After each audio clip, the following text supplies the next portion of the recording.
Hi everyone. I'm the director for a New Zealand NGO called Common Knowledge.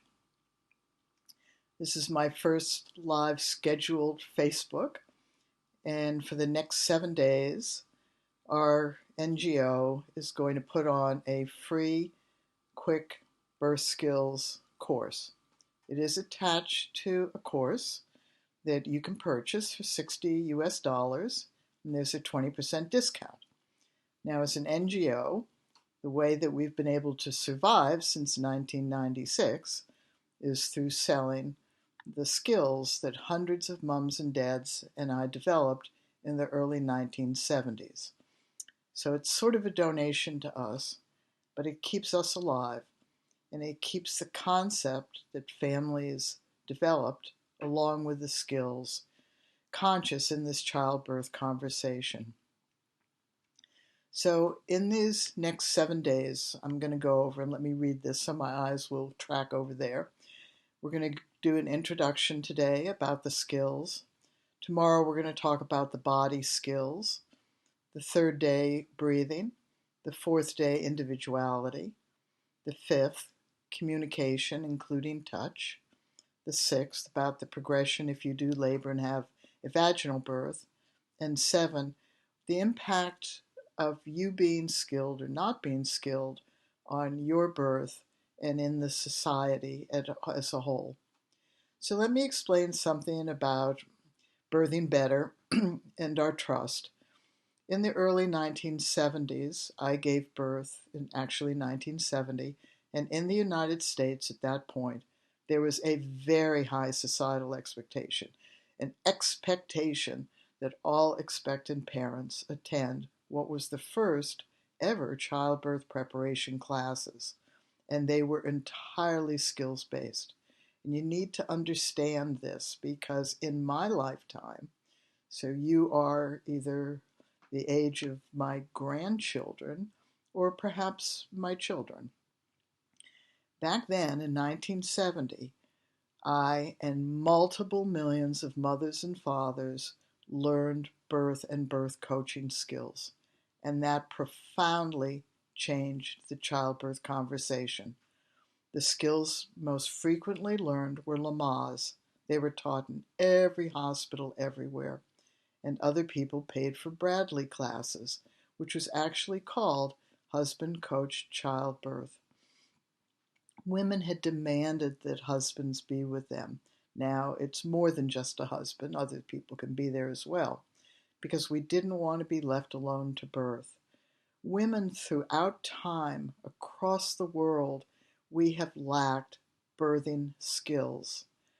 Every traditional culture has skills around pregnancy and a newborn period, but mostly our human mind is hardwired with you never know what your birth's going to be like, and sadly that's always been attached to an inaccurate statement, which is therefore there's nothing you can really do to prepare for it.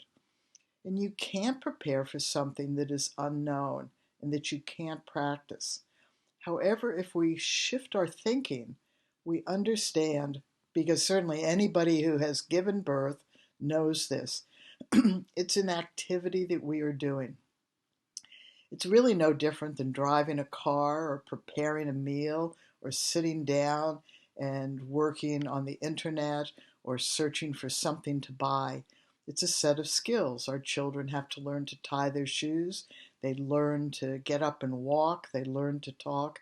Humans are hardwired to thrive on being skilled. And being skilled means that you have the appropriate, adaptable, adjustable, and sustainable skills to do an activity to at least some level of proficiency. So in the United States in the 60s and the 70s, Lamaze and Bradley were the skills we learned. We didn't have choices. The birthing better skills began to develop in the early 1970s. Lamaze didn't work for everybody. Bradley didn't work for everybody, particularly since those two very courageous obstetricians were saying that skills should be focused on women who were having a low-risk pregnancy, assuming they would have a low-risk birth. And this is where they made a mistake, and we can't blame them. Things change, and what we know now is more than what we knew then.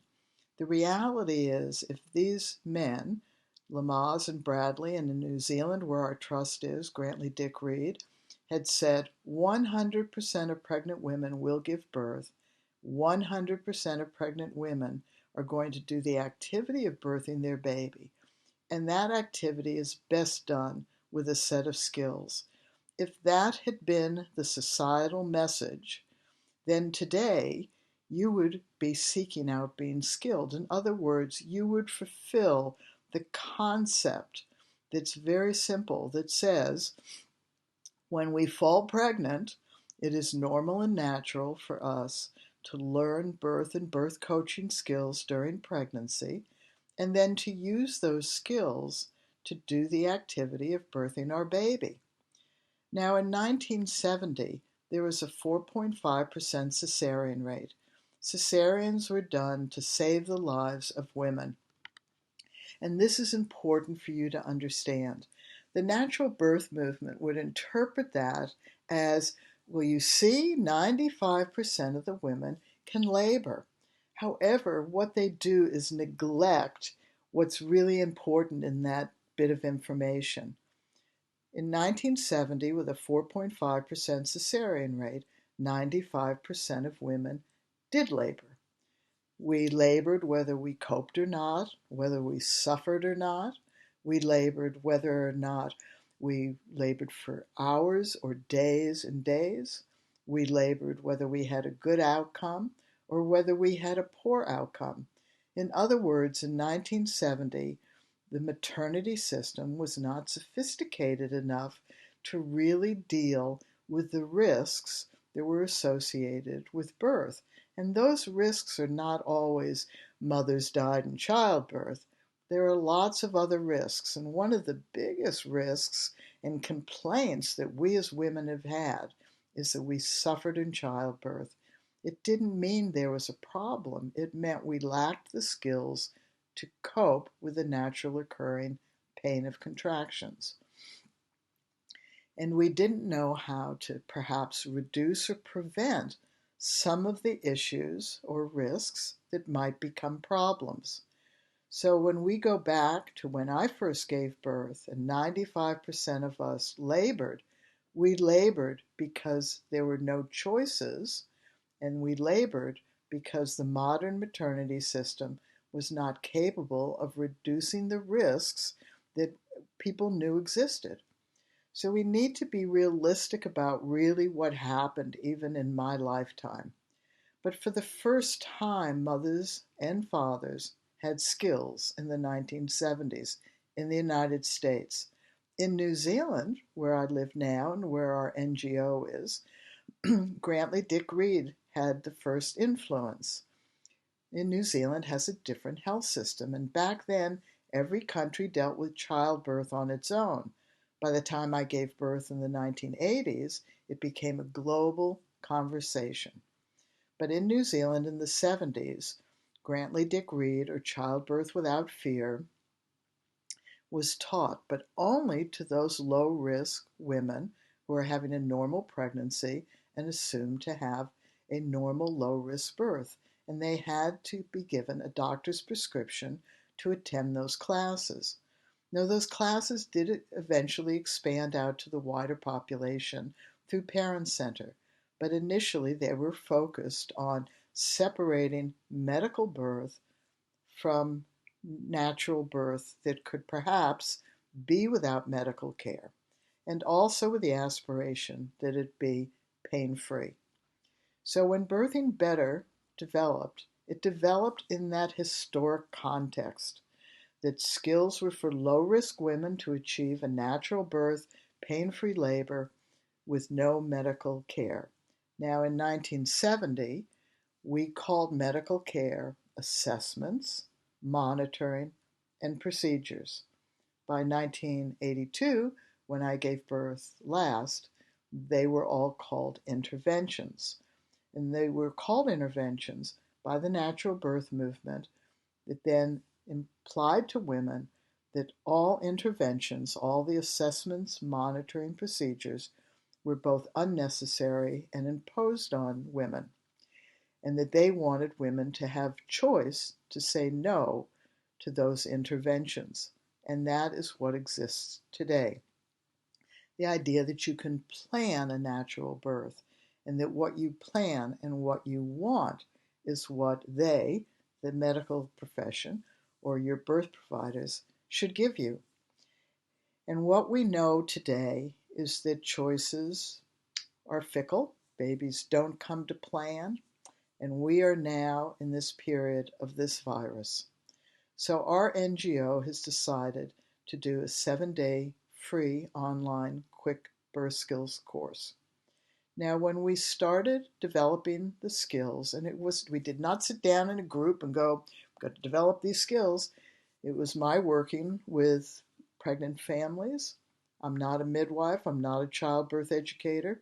I don't have any interest in childbirth. Your birth is your baby's birth. My baby's birth is my birth. You don't care about my birth.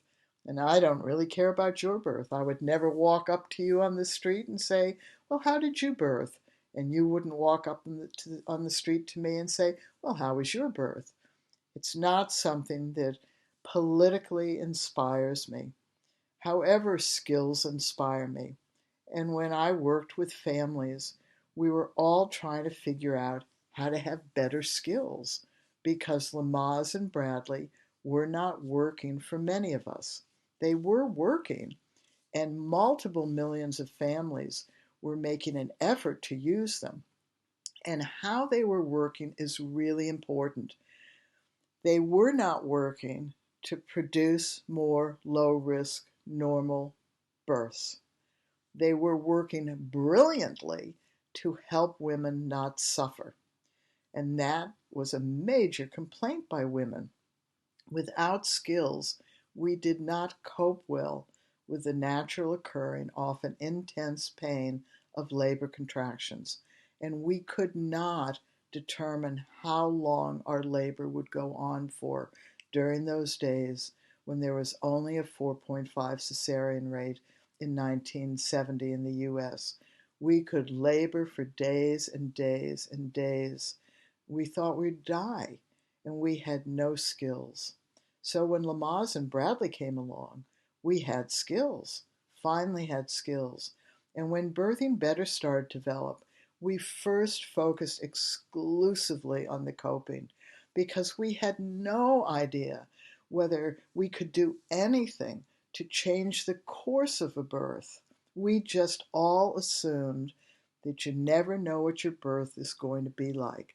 So we developed more sophisticated, more adaptable, more adjustable, and more sustainable skills than Lamaze and Bradley.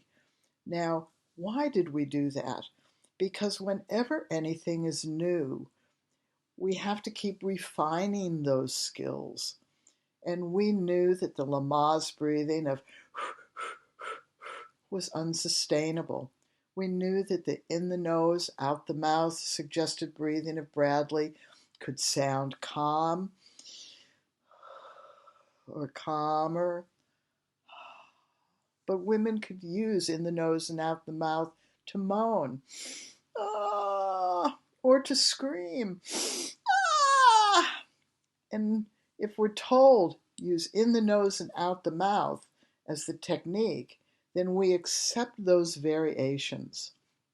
And what Birthing Better families understood was that we had to find the breathing patterns for ourselves so that we could sustain calm and relaxed breathing. And we're going to talk about that in the free lesson 3 in 2 days. So when Birthing Better developed, the families I worked with were mostly medically high risk. I have no medical training. I have no idea how this happened.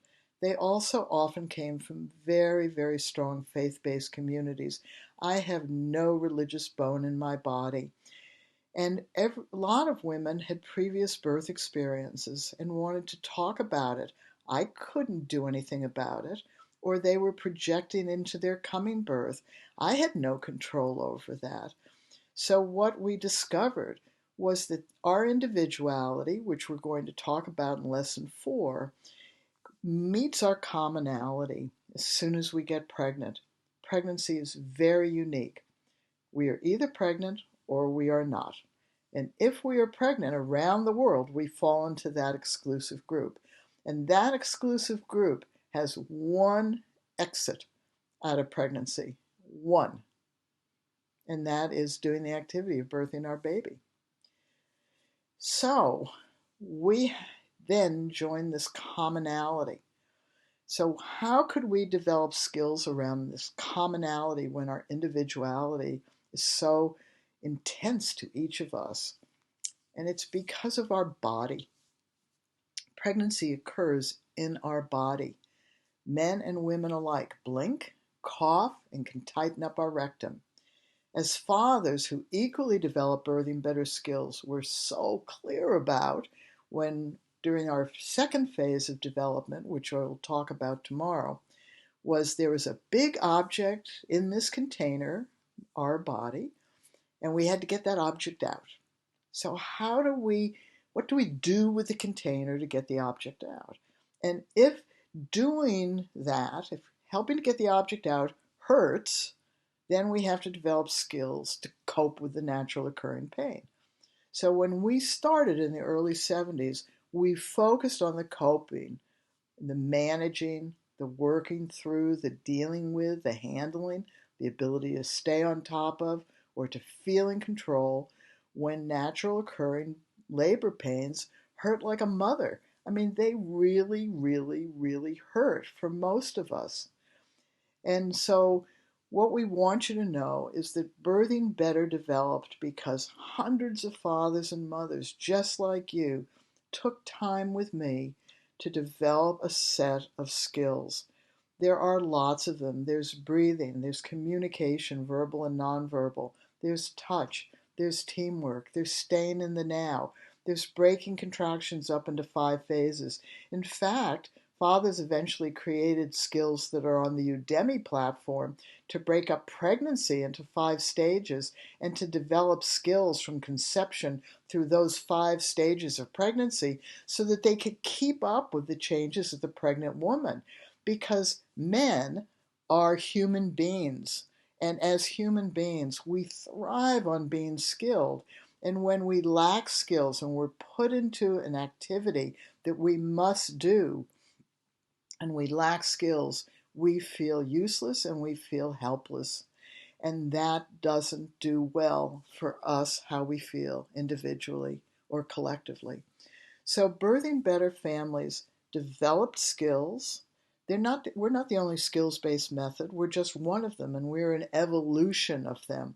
And that we're for all births, not just this limited, low-risk, normal birth with the goal of a pain-free labor with no medical care.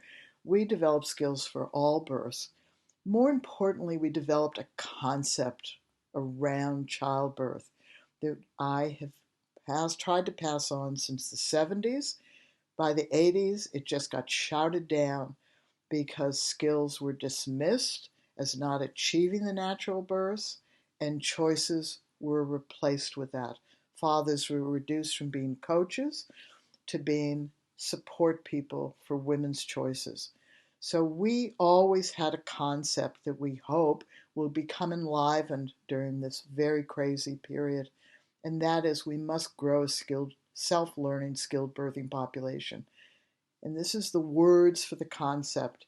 It should be normal and natural in pregnancy to self-learn birth and birth coaching skills that we use while we do the activity of birthing our baby, no matter where that birth occurs, no matter who is present, no matter our individual circumstances or beliefs, no matter what happens to or around us.